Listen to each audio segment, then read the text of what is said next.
Hello and welcome to Journeys and Journals. I'm Bernie Martin Beck, and I get to travel Southern Oregon and Northern California meeting the most fascinating people, but this time we're going to Williams. This picture is a home of, well, Mom and Dad, as I understand it, but let's meet the guest who can fill in all the details. You are? I'm Norma Moreland. Norma, and this is your painting. I painted that from the old house that it used to be across the road from us. It's no longer there, but it was built by two brothers, Charlie and John Stevens, years and years ago for their mother, and it ended up being my aunt's home. And what's your aunt's name? Her name was Bonnie Pollard, her maiden name. She married Wayne Large and lived there when she was married to Wayne. After he was killed in a logging accident, she married my uncle, Victor Vineyard, and then she lived in Grants Pass after that. Well, now these people that will recognize those names, but we're really here to talk about your mom and your dad. Yes. And they come from Medford? They've lived in, my mother was born in Williams. Daddy was born up in Loomis, Washington. And they were married in 1925, and this is their 60th wedding anniversary. Well, that's a big spread there in the Medford Mail Tribune. They had a lot to say about your... They lived in Medford at that time, yes. And pioneer folk, and after 60 years, they still look quite bright and beautiful. They had their faculties right up to the last minute. Now, very well. How had your mother come to Southern Oregon? She was born there, and her mother came to Southern Oregon in 1872 when she was 7 years old from Illinois, and maybe part of the, was it from Missouri, it seemed like, but she came on one of the early trains. When you say train, you're talking wagon train? No, one of the first, what would have been, steam train. Right. And it brought, so the people loaded on in Illinois and showed up out here out west. Yes, they came to, I guess it would have been Sacramento, because they came up by wagon train from there to Southern Oregon. Now, how do you know so much about your family history? My grandparents told me. Oh, so you knew Grandma and Grandpa? Oh, yes. Yes, Grandma was still alive after Jean and I were married. She passed away the fall after we were married. Speaking of Jean, why don't you introduce the nice man next to you? This is my husband, Gene Moreland. He was born in Pennsylvania. Well, now, how's a Pennsylvania kid get out west? Well, he joined the Navy and met my cousin in Hawaii, and she thought he was rather special and told me I should write to him. Well, now, that pen pal thing, now we're talking 1940. 1950. 1950. 58 and 51. So what had taken you to Hawaii? The Navy. The U.S. Navy. Korean wartime. And do you got some shore duty in Hawaii? I guess you consider it that, but at that time it was considered overseas duty. But of course. Well, my husband went in the Navy in 1950, and there was no shore duty available, and he got to choose what ship he wanted to be on, and he made a mistake and got an ammunition ship. So, so did you ever go to Hawaii to meet this young man? No, he came, he had been transferred on to Japan by the time I wrote to him. And then he came home for leave and a transfer to Annapolis, Maryland, and he stopped and spent his leave time with my parents and I at our home. And Williams, what No, at Eagle Point. Eagle Point? I was teaching school at Eagle Point at that time. What grades are At that time, I was teaching the music and PE and a 6th grade, I believe it was. I taught several different grades, whatever they needed. Eagle Point, what was it like then? It was a very fine school, I thought. I really enjoyed Eagle Point. Yeah, I got to visit the school, and it's most unusual. Right on the banks of the river? Right on the banks of the creek, Butte Creek. Right. Just up the creek is the Butte Creek Meal, one of Yes. my favorite places to go Yes. and get really good food, milled while you wait, practically. When Williams, we'll get back to Mom and Dad in just a bit, but this reminds me of the Williams history. I'm sure you've heard that the Indians were there and homesteaders lived together, I guess. This valley had lots of Indians. But tell me, how in the world could you make this? You're not an Indian. Well, they had nice things that they did too, and I had my father's sister and her husband lived over in Modoc County, and they learned how to do Indian baskets out of pine needles. These are pine needles. Did you gather them? Yes, and you just keep them, and when you get ready to weave them into a basket, you soak them and make them pliable and take your raffia and do it. Well, now this one has such beautiful detail, but I would guess that this is the hard part, is to make it with the diminishing circles. Not so much. You just do it as you go. You feel it. You feel it. My hands, I don't think would know how, but these are just gorgeous. And is this something you do professionally? Norma? No, I just do it for a hobby. No, the card. Little card. We are affiliated with the Niken company, which uses magnets to help people to feel better. Ah, that's And that's our business card. Now, but these are not, is this part of business too? No, that's just fun and enjoyment to make booties for new babies. And where do you find a market for baby booties? I don't sell them, I give them away. Oh my goodness. Well, they're just as cute as could be. I've never sold a pair, ever, but I've made lots and lots of them. Some of them are tinier and some of them are larger. Yeah, I bet they just stretch and stretch. Yeah, Yep, they do. They do. Before we get too far, tell me what it was like growing up out in Williams. I suppose it was about as near to being with my folks and the people. My both sets of grandparents lived there. My mother was a vineyard, and her parents and several of her brothers and sisters lived there, and so those were uncles and aunts. And then my father's parents lived there, and they were neighbors. My grandparents were both neighbors. And so I had lots of aunts and uncles, and Grandpa had a little sawmill beside the creek, and I loved to play in the sawdust piles. Oh. My folks made hay, and I loved to play in the hay mow, and whenever they thrashed, I loved to play in the straw. You know, I had lots and lots of fun. I loved to play in the creek.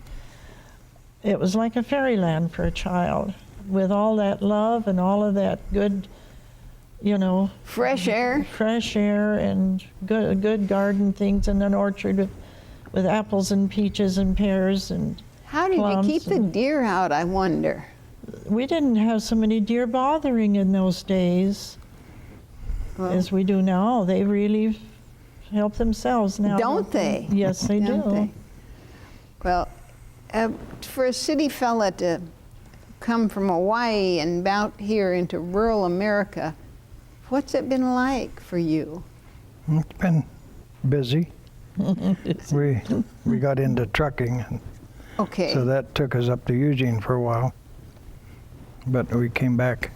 Yeah, it's roots. We know it just sort of draws us back. Were you a long haul trucker or? Somewhat, yeah. No. You're too young to know about Martin Brothers moving vans, but that was my growing up. Father drove, so we'd see him on Saturday morning, he'd be there and we'd go to church, and Sunday afternoon he'd be on the road again, and we'd always see him when we woke up on this morning, on Saturday mornings. But we did it was a long haul, and you just up and down the West Coast. It was nice when he, after the war, during the war, they really needed moving vans. And so there was lots and lots of work, but he also had cars, Studebakers here, and there were no cars to sell. Yeah. So moving kept us together. Just give me,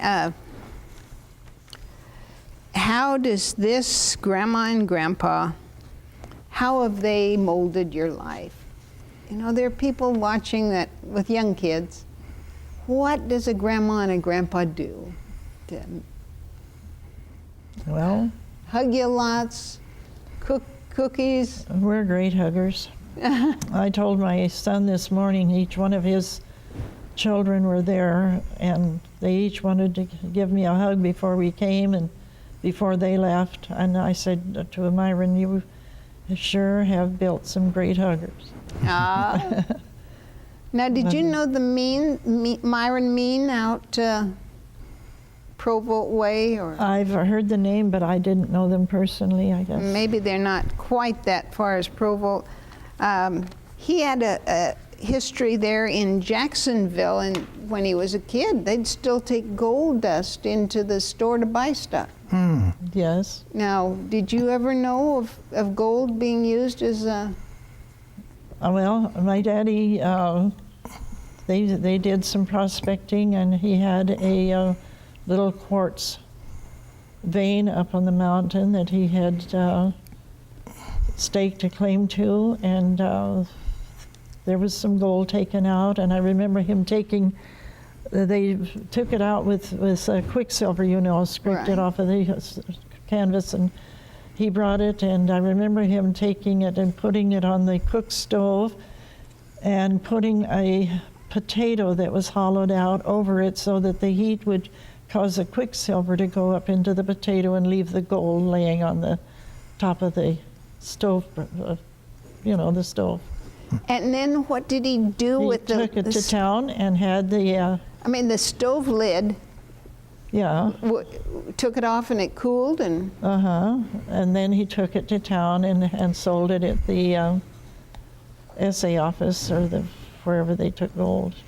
And what was it like when he'd come home with paper? Well, it brought several dollars. I think it was about $85 in that little button of gold, quicksilver and gold that he had.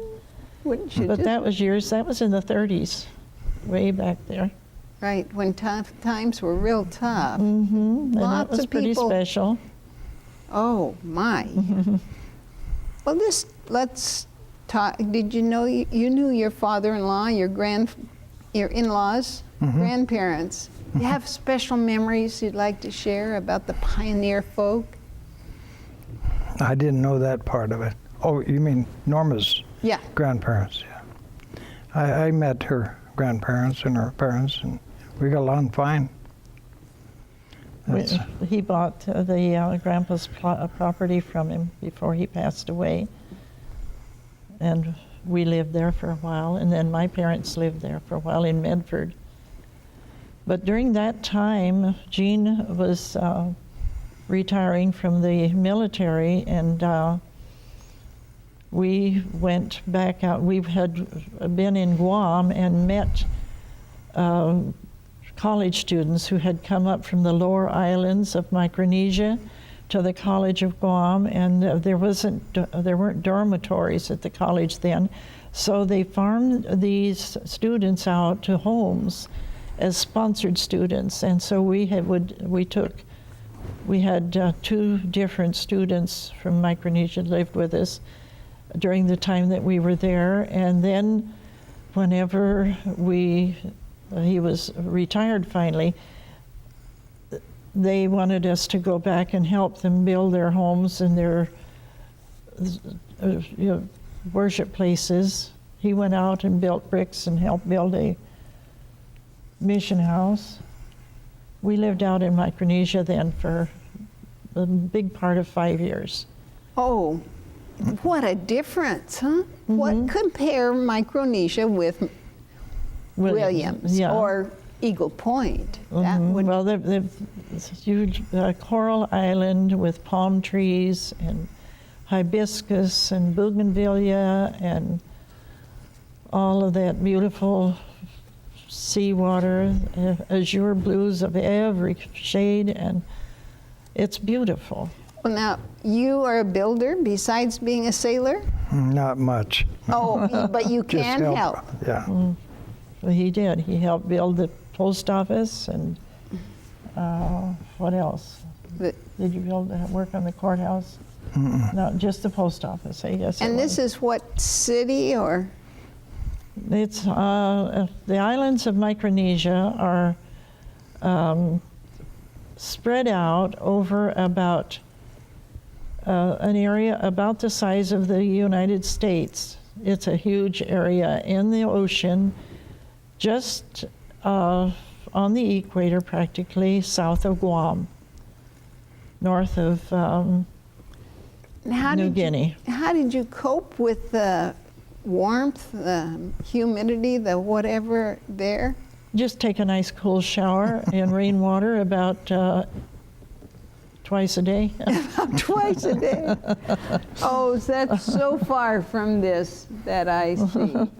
Our last baby was born out there in those islands. And how many babies did you have? 6. Oh, Mom. We had 4 girls and 2 boys. Wow. And we have 18 grandchildren. No wonder you're doing a lot of knitting here. Do they get Indian baskets too? Some of them can make them themselves. I've taught them. Oh, that's the best way. Apprenticing, I think it's called. We have camera people that are apprenticed here, young people who have come and volunteer, and they watch somebody else do it, and the next thing we know, They're Sure. doing it. we've got one right behind us. Now, this is looks like a Christmas card to me with the star up in the corner, and how did you make it?